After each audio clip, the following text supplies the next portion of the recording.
Bab ke-334. POV Darren. Keesokan harinya, aku terbangun di kamarku. Lepas syalat subuh tadi aku tidur kembali karena badanku rasanya sakit semua setelah pertandingan turnamen kemarin. Aku tak ada kegiatan hari ini, sehingga aku memilih untuk tiduran saja. Setelah turnamen kemarin, sekolah memberiku waktu libur 2 hari, dan biasanya aku bersyukur dengan libur seperti ini. Tapi kali ini, entah kenapa, ada rasa hampa yang susah diabaikan. Aku malah ingin sekolah. Mungkin karena setiap harinya aku di sekolah, bertemu dengan teman-teman dan Safina, lalu hari ini tidak. Rasanya hampa sekali kurasa. Aku menarik nafas panjang, menatap langit-langit kamarku, berusaha menghilangkan pikiran tentang betapa kosongnya hari ini tanpa ada Safina di sekitarku. Subuh tadi dia menghubungi dan mengatakan kalau dia akan berangkat tadi subuh dengan orang tuanya. Tidak jadi besok.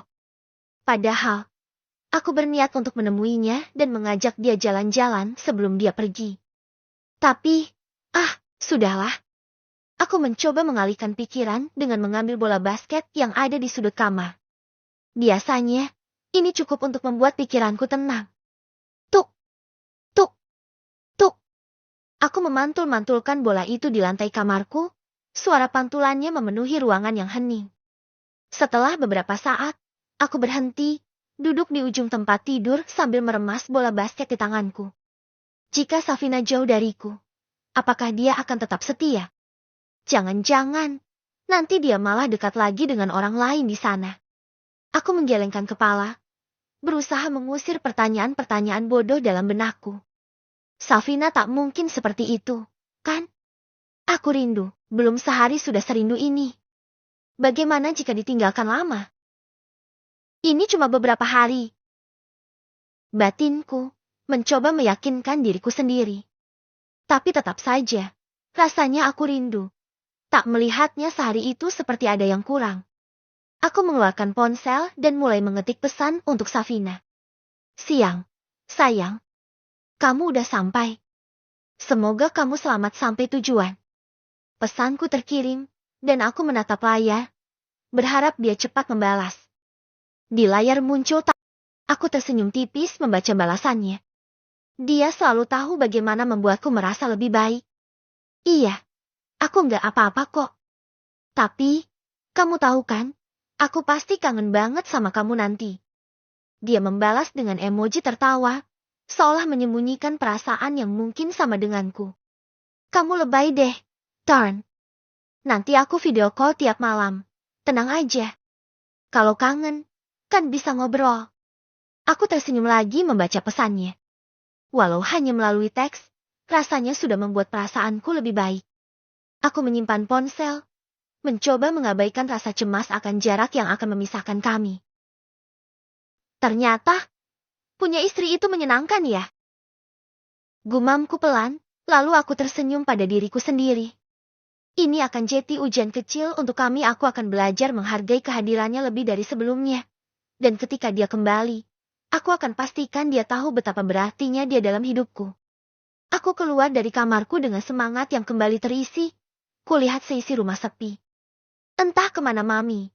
Biasanya Mami akan ada di rumah untuk sekadar membuat kue atau semacamnya. Aku pergi ke kamar Lily. Kamarnya kosong. Adikku sepertinya sekolah. Aku turun dari lantai 2. Kemudian berjalan ke arah dapur untuk mengambil air dingin di kulkas. Saat aku tiba di dapur, aku melihat Simbok pembantu baru sedang menyiapkan bahan masakan untuk makan siang. Tuan muda, baru bangun ya? Tanyanya. Iya.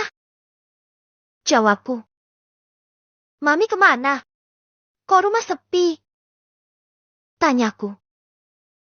Nyonya tadi pamit mau ke rumahnya Mbak Aisyah Ashley. Katanya, mau menjenguk Mbak Aisyah yang sedang sakit. Jawab Simbok. Oh, hanya itu tanggapanku. Aku pun membuka pintu kulkas dan mengambil air dingin, lalu meneguknya cepat. Kerongkongan rasanya kering. Tuan muda mau Simbok buatkan camilan ndak? Tanyanya. Enggak usah. Aku belum pengen makan apapun. Nanti aja sama yang lain kalau udah pulang. Aku menolak karena perutku belum terasa lapar. Oh, nih. Aku kemudian pergi dari dapur dan keluar rumah. Rasanya membosankan hanya sendirian saja. Tak ada kegiatan ataupun teman. Aku duduk di kursi di teras rumah, memperhatikan tanaman hias yang selalu ibuku rawat dengan baik. Karena merasa sangat bosan, aku akhirnya memutuskan untuk keluar berjalan-jalan di sekitaran rumah. Bisa jadi aku akan pergi ke warung untuk membeli es krim saja. Lumayan menyegarkan makan es krim di siang hari yang terik seperti ini. Sambil berjalan keluar dari gerbang, aku bersiul pelan. Tatapanku sesekali menoleh ke kanan dan ke kiri, memperhatikan setiap sudut lingkungan tempat tinggalnya.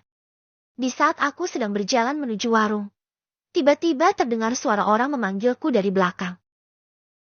Turn! Suara itu terdengar jelas ketika aku menghentikan langkahku. Aku berbalik dan melihat Rico dan Gilbert melambaikan tangan di atas motor mereka. Aku membalas lambaian tangan dan berlari ke arah mereka. Lu mau kemana? Tumben-tumbenan lu keluar rumah jalan kaki. Tanya Rico ketika aku telah sampai di hadapan mereka. Gue cuma mau ke depan sana. Beli es krim. Cuaca panas banget. Makan es krim kayaknya enak. Jawabku. Rico dan Gilbert menatap penampilanku dari atas sampai bawah. Kenapa? Tanyaku. Enggak. Aneh aja lihat penampilan lu kayak gembel gini. Biasanya lu keren. Hahaha. Canda Rico mengomentari penampilanku. Ya, wajar saja aku dikatai gembel. Penampilanku hari ini tidak sekeren biasanya. Aku hanya mengenakan kaos oblong, rambut acak-acakan, celana pendek selutut dan sandal jepit. Sempurna sekali penampilanku. Buat apaan gue harus berpenampilan keren? Cuma beli es krim doang. Celetuku.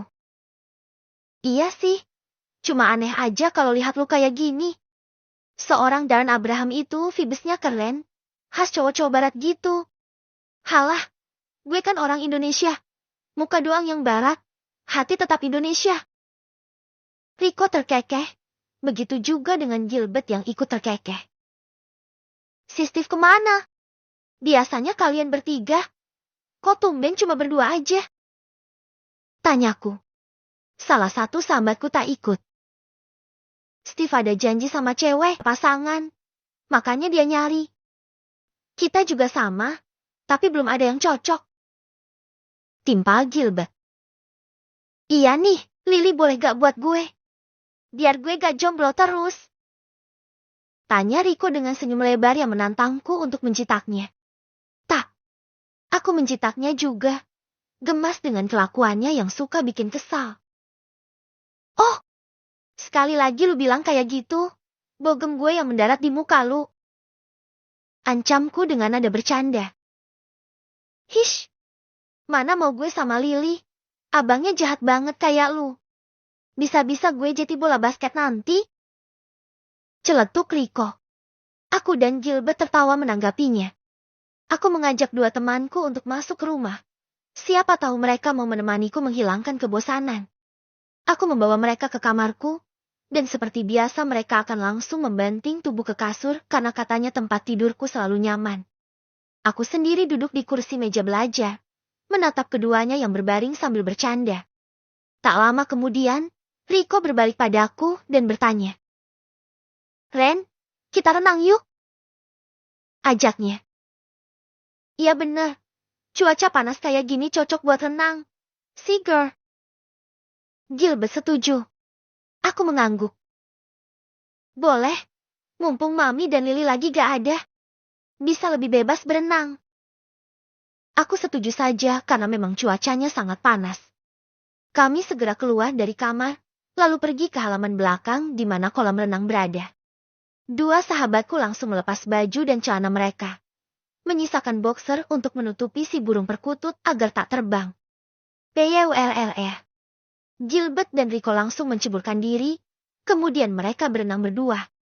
Aku pun melepaskan bajuku, menyisakan celana pendekku saja dan ikut bergabung dengan mereka. Air kolam terasa dingin dan menyegarkan saat tubuhku menyentuh permukaannya. Begitu masuk ke dalam, Aku menyelam dan membuka mata sebentar di bawah air, melihat Rico dan Gilbert yang sedang berenang dengan gaya masing-masing. Kami bertiga muncul di permukaan dan memulai obrolan santai di dalam kolam.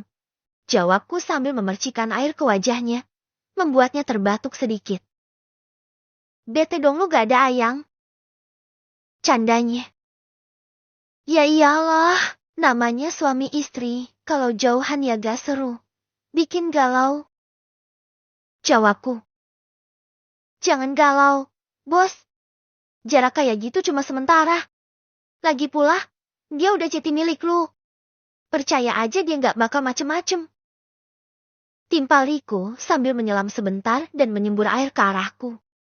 Aku mengangguk kecil. Iya sih, cuma aneh aja rasanya gak ada dia di sekitar gue. Batinku, meski tak kuutarakan pada mereka. Safina memang membuat hariku lebih hidup, dan rasanya sulit menerima jarak walau hanya sementara. Ngomong-ngomong lu sama Safina udah? Rico bertanya tapi tak menyelesaikan kalimatnya. Dia hanya mengedipkan sebelah matanya sebagai isyarat. Udah apaan? Tanyaku tak paham. Udah anu, masa gak paham sih? Anu itu apa? Anu. Ngomong yang benar kenapa sih? Gilbert agak kesal. Itu yang biasa dilakukan pengantin baru di kamar. Jawab Rico. Nik. Kedua alisnya naik turun. Senyumnya lebar. Aku paham maksudnya sekarang. Emang lu paham yang kayak gitu? Tanya Gilbert pada Rico. Ya paham. Kan ada di pelajaran biologi. Masa lu gak paham sih? Bukan gak paham. Tapi kalau belum praktek ya susah ngertinya. Harusnya kan ada pelajaran sambil prakteknya juga. Hahaha. Jawab Gilbert lalu tertawa. Sialan. Mesum otak lu. Ejek Rico sambil menyemburkan air pada Gilbert. Aku menimpali. Jangan-jangan kalian udah pernah ya? Rico dan Gilbert menatapku tak percaya. Aku menatap mereka dengan tatapan curiga. Serius? Lu nyangka kita udah nganu? Tanya Rico. Maybe. Jawabku. Darren, muka gue yang polos dan imut kayak gini lu kira udah pernah gituan? Ya Tuhan. Gilbert menimpali sambil menunjuk wajahnya. Ya bisa jadi, kan? Aku mengangkat bahu. Sialan lu. Gue masih perjaka ting-ting. Ting doang. Gak lebih. Ya kali gue mau hamilin anak orang. Najis banget gue mesti tanggung jawab. Rico, aku hanya tersenyum menanggapi dia. Sedangkan Gilbert sendiri tidak merespon karena dia memang orangnya tidak suka macam-macam. Dia pernah pacaran. Tapi hanya sebentar saja dan itu pun saat kelas X. Udahlah. Ngapain bahagia begituan sih? Kita masih di bawah umur. Ujar Gilbert. Yang mulai siapa? Tanyaku. Si Rico. Sejenak senyap, tapi kemudian Gilbert memulai. Ayo, balapan renang aja. Kita lihat, siapa yang paling hebat dalam renang. Seru Gilbert tiba-tiba, memecah keheningan. Ayo. Jawabku tanpa pikir panjang. Gue jadi wasit. Ucap Rico. Kami mengangguk. Aku dan Gilbert langsung bersiap di sisi kolam. Sementara Rico bertindak sebagai wasit. Siap, 1, 2, 3. Kami berdua melesat secepat mungkin ke ujung kolam. Air muncrat kemana-mana saat tangan dan kakiku bergerak serempak, menciptakan riak yang beradu. Gilbert berada di depanku beberapa meter, tapi aku berusaha mengejarnya dengan segenap tenaga. Saat sampai di ujung kolam, nafasku terengah-engah, dan Gilbert tertawa keras sambil membanting air ke wajahku. Gue menang! Len! Skill renang lu perlu diasah lagi. Halah, lu menang karena gue lagi kurang semangat aja. Jawabku dengan cengiran, pura-pura tidak terima. Sejujurnya, aku memang tak pandai dalam berenang. Aku sering kalah jika berenang dengan teman-teman. Rico, yang duduk di tepi kolam, hanya menggeleng sambil tertawa. Lah, semua juga tahu. Kalau soal olahraga selain basket, lu masih setengah hati. Darren? Sialan. Ucapku sambil tersenyum lebar. Kami tertawa bersama, melupakan sejenak semua pikiran berat dan menghabiskan waktu dengan canda tawa. Hari yang awalnya terasa hampa perlahan mulai terisi dengan kebahagiaan sederhana bersama dua sahabatku ini. Memang tak ada yang lebih baik daripada memiliki sedikit teman. Tapi selalu ada untuk kita kapanpun dan dimanapun. Daripada memiliki banyak teman.